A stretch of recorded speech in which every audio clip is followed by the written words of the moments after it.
I'm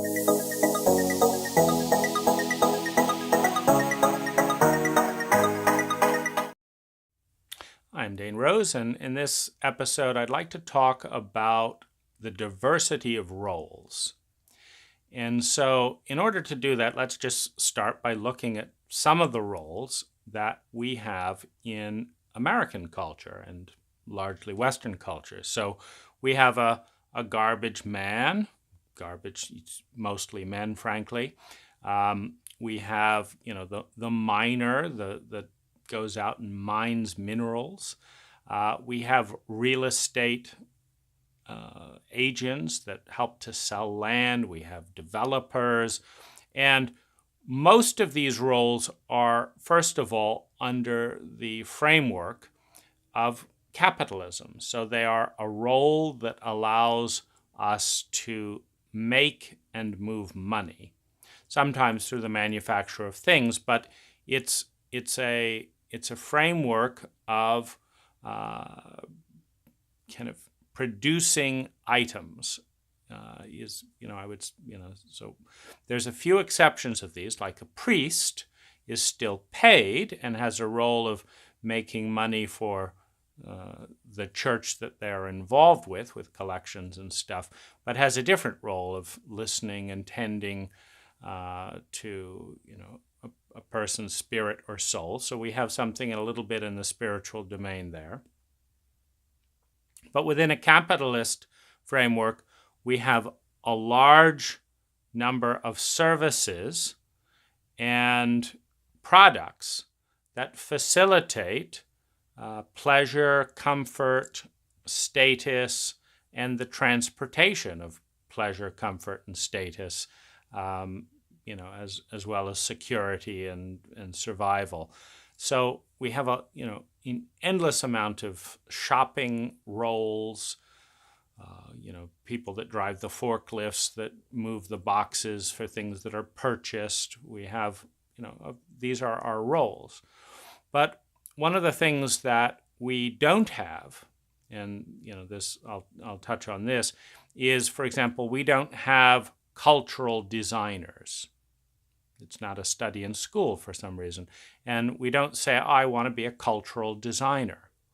Now, this is very interesting because culture determines at least 80% of the well-being and safety of its people. It's not really about the babies. They all have relatively similar genetic codes. It's not even so much about the land. There's decent land in very prosperous and happy countries, and there's decent land in absolutely miserable countries. There's decent land in dictatorships. There's decent land in democracies. So it's not so much about the raw genetic code of the people. It's not so much about the land. In Denmark, they have one of the happiest countries in the world. And they've got the SAD syndrome of having low light and very cold, etc. But they're still one of the happiest people in the world because of their culture. Then you have other places that are tyrannical and are otherwise tropical. Bangladesh, a very poor and unhappy country in many ways, both with poverty but also the dictatorship of the military. So it would be incredibly intelligent to create a role of cultural designer, but we don't have that role. We have the role in our culture of a relatively struggling artist, but one of the things that we don't have, for example, is a role for someone who walks around door to door in the village and invites people to do art spontaneously. We don't have a role of peak experience designer. We don't have a role of grief facilitator for the town. So there's thousands upon thousands of roles that we do not have in a current culture. And the question becomes, what kinds of roles would most efficiently facilitate the generation of sustainable well-being? Well, one of them would be the role of ecological designer for the community, several ecological designers that ensure that everything that the community does is zero waste, is sustainable, actually enriches the environment from which it comes. So that would be, one role. Another role would be psychosomatic physiological release role. And this could be, a daily ritual that takes you through your whole body and connects with feelings and then releases those feelings through sound, through imagery, through art. We don't have one of those in my neighborhood. And then you can have a talent spotter, the role of the talent spotter, not the football talent spotter, we have one of those, the talent spotter that helps every child and every family and every community notice what is most unique in a child by the age of 6. What is most unique and strongly developed, number one. Number two, looks at a role for that talent that would most benefit the well-being of the community, and then consciously nurtures and guides that individual and the community to come together so that that role is most expertly expressed over time and blossoms into a gift. And this becomes, very natural when it's intersected with another role, which is facilitating human needs. And, what this person does is assesses the survival level of every member of the tribe, of every member of the community, the security of survival of every member of the community, mentally, emotionally, financially, physically, spiritually, survival, security, and a sense of love and belonging. Do all of the parts of who you are feel loved? Do they belong? Do they have a place where you can express them appropriately and have them honored? And that's what this role does.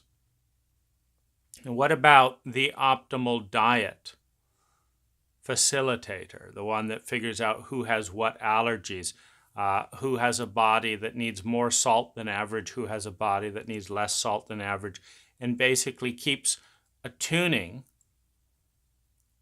the diet within the community until every person is not only making incremental progress, but is in pretty top shape. It's eating the foods that bring out the best in them. So, do we have one of those? And, do we have one personally? Do we have one in community? And what about the information disseminator? Now, the information disseminator is the one that makes sure that the people who need to know the things that bring out the best in you know what will bring out the best in you.